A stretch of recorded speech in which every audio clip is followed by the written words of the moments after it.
সেই সময় ইয়ামানে আব্রাহা নামক একজন শাসনকর্তা ছিল। সে খুবই দাম্ভিক এবং ক্ষমতার পিপাসু ছিল। সে দেখল গোটা আরবের লোকেরা মক্কার কাবা শরীফে হজ করতে যায়। যেহেতু কাবা একটি পবিত্র স্থান, তাই লোকেরা দলে দলে সেই পবিত্র স্থানের বরকত নিতে ও ইবাদত করতে সেখানে যায়। এই বিষয়টি তার মোটেও পছন্দ হলো না। তার ইচ্ছা হলো মক্কার পরিবর্তে সবাই তার দেশে আসুক। তাই সে ভাবল, কাবা গৃহের অনুকরণে যদি ইয়েমেনেই একটি উচ্চ মর্যাদা সম্পন্ন গির্জা নির্মাণ করা যায়, তাহলে মানুষকে মক্কা বিমুখ করে ইয়েমেনমুখী করা যাবে। শুধু গির্জা নয়, বরং সকল শ্রেণীর মানুষকে আকর্ষণ করার জন্য সে পাশাপাশি বিনোদন ও চিত্তাকর্ষণের সব ধরনের উপায় উপকরণ রাখারও পরিকল্পনা করল। তাহলে মানুষ মক্কার সাদাসিধে সেই কাবা বর্জন করে মূল্যবান পাথরে সজ্জিত এই গির্জার দিকে ছুটে আসবে। এই উদ্দেশ্যকে সামনে রেখে ইয়েমেনের রাজধানী সানায় একটি গির্জার ভিত্তি স্থাপন করল সে। অঢেল টাকা পয়সা ব্যয় করে খুব ঝাঁকজমকপূর্ণভাবে এর নির্মাণ সম্পন্ন করল। কিন্তু এত কিছুর পরও মানুষ সেদিকে আকৃষ্ট হচ্ছিল না। তাই সে মনে মনে কাবার উপর খুব রাগান্বিত হয়ে পড়ল এবং তা ধ্বংসের একটি উপায় খুঁজতে শুরু করে দিল। এরই মধ্যে আরবরা আব্রাহার এই কৃত্রিম কাবা সম্পর্কে জানতে পারল।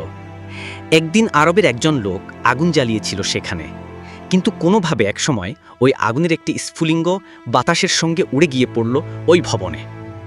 ব্যাস, আব্রাহা দীর্ঘদিন থেকে কাবা ধ্বংসের যে পরিকল্পনা বাস্তবায়নের চেষ্টা করে আসছিল, তা বাস্তবায়নে এটা একটা সুবর্ণ সুযোগ হিসেবে ধরে নিল। এই ঘটনার প্রতিশোধ হিসেবে সে কাবাকে ধ্বংসের ঘোষণা দিল।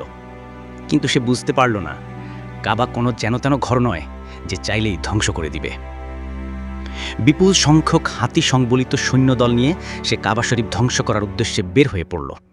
এই জন্যেই পবিত্র কোরআনে এদেরকে আসহাবে ফিল বা হস্তি বাহিনী বলে উল্লেখ করা হয়েছে। নবীজির দাদা আব্দুল মুত্তলিব ছিলেন তখন কুরাইশ গোত্রের নেতা এবং কাবা শরীফের দায়িত্বশীল ব্যক্তি। তিনি এ সংবাদ জানতে পেরে খুব একটা প্রতিক্রিয়া দেখালেন না। শুধু সেই অঞ্চলের লোকদের উদ্দেশ্য করে বললেন, লোক সকল, তোমরা নিজেদেরকে রক্ষা করার ব্যবস্থা করো।